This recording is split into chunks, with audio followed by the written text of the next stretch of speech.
Aaron Sims Creative has been involved with so much of Hollywood's big films over the last 10 years, it's hard to count. Mainly it was a design company when we started, and now we're more into visual effects. But what makes us special is that we have this technique that we call sketch to screen. We design from the very beginning, even sometimes before a script. We work early on with filmmakers and we create their vision. We bring it to life on every aspect of it, all the way to the final product. I was brought on to help design not only the worlds of Stranger Things, but the character, the Demogorgon. So we helped all the way through from the very beginning to the end to give them a digital Demogorgon by the end of the project. In our process of sketch to screen, we really need to organize it properly, and we need a tool that allows us to keep things flowing but still creative. And using Nuke Studio, it allows us to actually keep that flow going, because we will actually create a timeline of our sketches, and then once we start doing motion studies and full VFX, we're just able to slide one to the next and let it evolve in Nuke Studio. Frankly, there's nothing else on the market that handles versions the same way Nuke Studio does.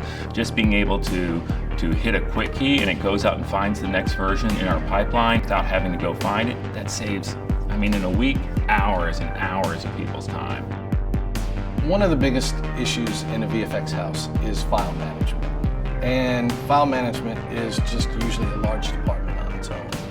The infrastructure that Nuke Studio has, the way it communicates with Shotgun, really allows us to be efficient in a way that would probably take about 5 or 6 people, where we can do it with one. We have our editor that ingests, and as soon as she exports, it populates Shotgun with all the shots that it has ingested from the client. This provides both our Nuke, Maya, every one of our artists with what color space the job is, what are the frame rates, and all this is set up in a matter of minutes. And it's not just the artist tools, but it's for the coordinators, it's for the studio.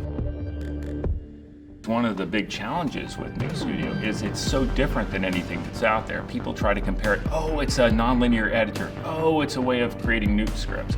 It really is a production hub, and until you have something like this in your in-house, you don't realize that you need it.